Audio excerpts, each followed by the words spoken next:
آج پوری دنیا کے اندر لوگ یہ شکایت کرتے ہیں، مولانا بہت کماتے، ہمارے گھر میں برکت نہیں ہوتی، نماز بھی پڑھ رہے برکت نہیں ہے، روزے بھی رکھ رہے برکت نہیں ہے، تلاوت بھی ہو رہی ہے برکت نہیں ہے۔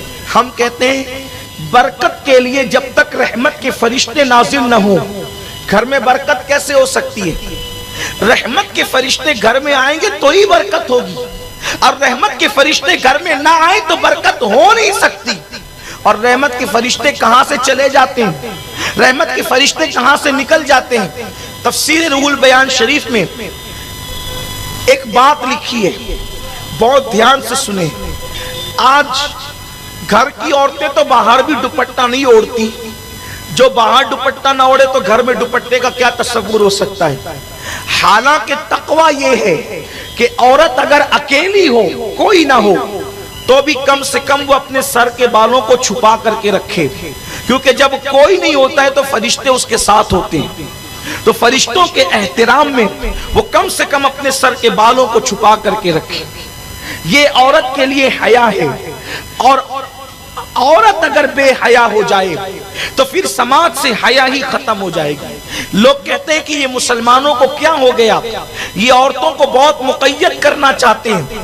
ہم مقید نہیں کرنا چاہتے کہ رکھتے ہیں، ارے ہم بازار میں کھانے کو بے حیائی سمجھتے ہیں، اس لیے کہ ہماری پلیٹ پر جو پیٹ میں جا رہی ہو، توجہ فرمائے، جو پلیٹ کا کھانا پیٹ میں جا رہا ہو اس پہ آوارہ لوگوں کی نظر پڑے، ہمارا مذہب اس کی اجازت نہیں دیتا۔ تو جو کھانا پیٹ میں جا کر ہضم ہو جائے اس پہ کسی کی نظر پڑے، ہمیں یہ پسند نہیں ہے۔ جو زندگی کا ساتھی بنے عورت، اس پر لوگوں کی نظر پڑے، ہم یہ کیسے گوارا کر سکتے ہیں؟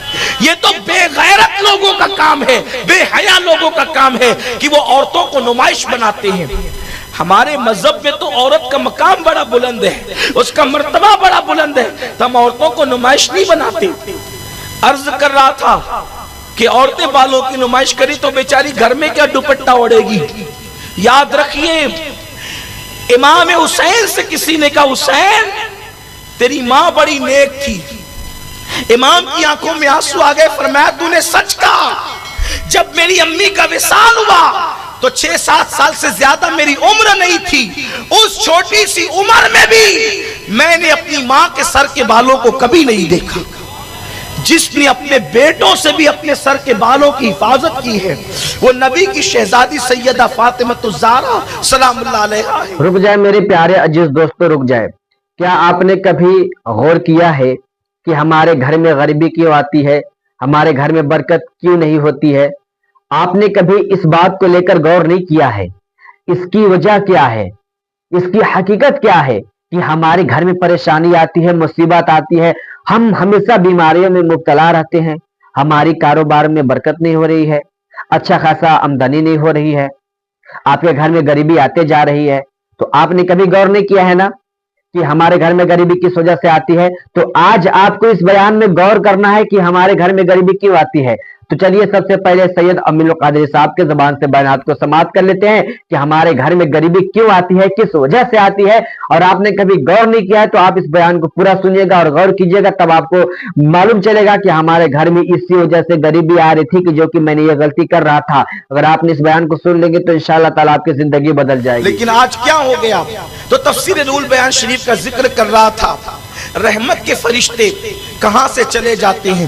جب حضرت ابراہیم علیہ السلام کو آگ میں ڈالنے کے لیے نمرود نے علاوہ تیار کیا اور آگ جلائی، بہت بڑی آگ جلائی، اتنی بڑی آگ جلائی کہ وہ آگ جو ہے اس کا علاوہ جو اس کا حوض تھا وہ تقریباً 80 گز بتایا جاتا ہے، اور ہر بندہ اس میں لا کر کے لکڑیاں، کوئلے اور ایندھن ڈالتا، حتیٰ کہ عورتیں منتیں مانتی کہ میرے بچے کو شفا ملے گی تو چرخہ کاٹ کر جتنی رقم آئے گی وہ سب ابراہیم کو جلانے کے لیے میں خرچ کروں گی۔ اتنی شدت پیدا کی گئی تھی ابراہیم علیہ السلام کے خلاف۔ حضرت ابراہیم علیہ السلام کے لیے جب کئی دنوں تک کے آگ بڑھتی چلی گئی تو پھر ابراہیم علیہ السلام کو اب آگ میں ڈالا کیسے جائے گا، یہ ایک عجیب مسئلہ تھا ان کے لیے۔ تو شیطان نے آ کر انسانوں کو منجنیق بنانا سکھایا، گوفن جس کو کہتے ہیں منجنیق، وہ بنانا سکھایا۔ बिठाया, और जब वो लोगों ने मंजनीक तैयार कर दी तो तैयार करने के बाद मंजनीक और गोफन आप समझते हैं ना कि रस्सी खींची जाती है और खींच करके छोड़ दी जाती है, तो जो पत्थर रखा होता है उस पर जाकर के लगती है और वो बहुत दूर तक, कई मीलों तक के पत्थर जाता है। तो पत्थर की जगह हजरत इब्राहीम अलैहिस्सलाम को बिठाया गया और रस्सी खींची गई ताकि हजरत इब्राहीम अलैहिस्सलाम को आग में डाला जा सके। लेकिन इब्राहीम अलैहिस्सलाम को बिठाने से पहले नमरूदियों ने कई दिन तक के प्रैक्टिस की, कई दिन तक के उन्होंने मशक की कि हम रस्सी कैसे खींचेंगे। हर दिन रस्सी खींचते तो खिंचाती, हर दिन रस्सी खींचते तो खिंचाती। एक दिन ऐसा हुआ कि जब इब्राहीम अलैहिस्सलाम को आग में डालने की बात आई तो इब्राहीम अलैहिस्सलाम का कुर्ता उन्होंने उतार लिया और इब्राहीम अलैहिस्सलाम को बिठा दिया मंजनीक के सिरे पर। फरिश्ते आओ फुगा करने लगे, रब से अर्ज करते मौला एक ही बंदा तो तेरा नाम लेता है, उसे भी जला दिया जाएगा, हम उसकी मदद करने के लिए जाना चाहते हैं, हम उसकी इमदाद करना चाहते हैं। तो अल्लाह ने फरमाया ठीक है जाकर के इमदाद करो। इधर से नमरूदी रस्सा खींचते हैं और उधर से फरिश्ते रस्सा खींचते हैं। तो फरिश्तों की ताकत के सामने नमरूदियों की ताकत फेल हो गई। तो उन्होंने कहा कल तक कि ये रस्सा तो आसानी से खिंचा रहा था, आज ये क्यों नहीं खिंचाता।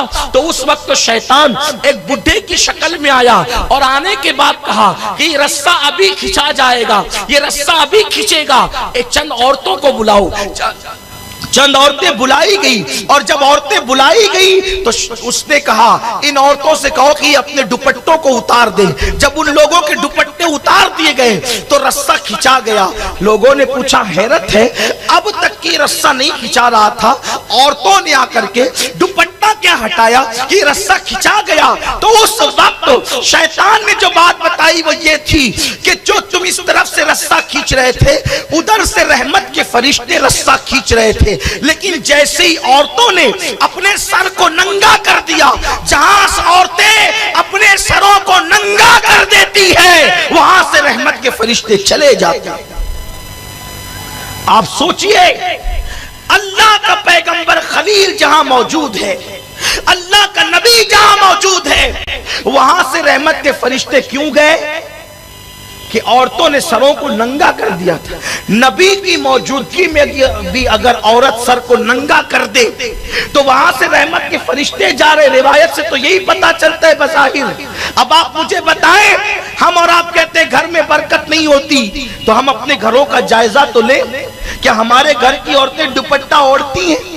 घरों का माहौल क्या? जी हाँ मेरे प्यारे जिस दोस्तों भाई और बहनों, जैसा कभी आपने हमसे बड़े आलिम मुहद्दिस आजम और फकीर आजम सैयद अमीनुल कादरी साहब के जबान से बयानात को समाअत कर लिए, तो अगर आपने शुरू से लेकर एंड तक बयान को सुने होंगे ना तो आपको बहुत ही अच्छे तरीके से सैयद साहब ने इंफॉर्मेशन दे दी है कि घर में गरीबी क्यों आती है। आपको मालूम है मेरे प्यारे भाई, आपकी बहन, आपकी बेटियां, आपकी परिवार अपने घर में बगैर दुपट्टे के यानी बाल को खुले करके घूमते हैं तो उस घर में फरिश्ते नहीं आते हैं। और बरकत के लिए जब तक घर में फरिश्ते नहीं आएंगे ना आपके घर में बरकत नहीं होगी मेरे प्यारे अजीज दोस्तों। तो आप हमेशा अपनी माँ बहन बेटियों को पर्दा में रहने का हुक्म दीजिए। आपको मालूम है कि हमारे साथ हमेशा दो फरिश्ते रहते हैं। आप अकेले कमरे में बंद है, औरत अकेले कमरे में बंद है, उसके साथ कोई नहीं है, फिर भी उसका साथ दो फरिश्ते हैं, फिर भी आपको अकेले कमरे में भी पर्दा करना है। तो मेरे प्यारे नाज़रीन, मैं इस वीडियो में आपसे कुछ बहस भी नहीं करना चाहता हूं। अगर आपने शुरू से लेकर एंड तक बयान को सुने होंगे तो आपको अच्छे तरीके से सामने इन्फॉर्मेशन दे दी है, लेकिन मैं आपसे हाथ जोड़ के कहता हूं कि इस वीडियो को पूरे मुसलमान भाई तक शेयर कीजिएगा ताकि आज के जो हालात है ना, इस हालात में सारे मुसलमान भाई डूब चुके हैं, जो कि उनके घर में गरीबी आ रही है, मुसीबत आ रही है, परेशानी आ रही है, वो खुशहाल अपनी जिंदगी में नहीं है, उनके घर में बीमारी है, तो वो भी ऐसा गलती करते होंगे। तो इस बयान को सुनने के बाद वो भी ऐसा दोबारा गलती नहीं करेंगे। तो मैं आपका मेजबान कायद तस्बीह आलम, मैं आपसे वादा कर रहा हूं कि मैं जिंदगी भर आपका खिदमत करता रहूंगा जब तक मैं इस दुनिया में रहूंगा। तो चलिए फिर अगली वीडियो में मिलते हैं। खुदा हाफिज।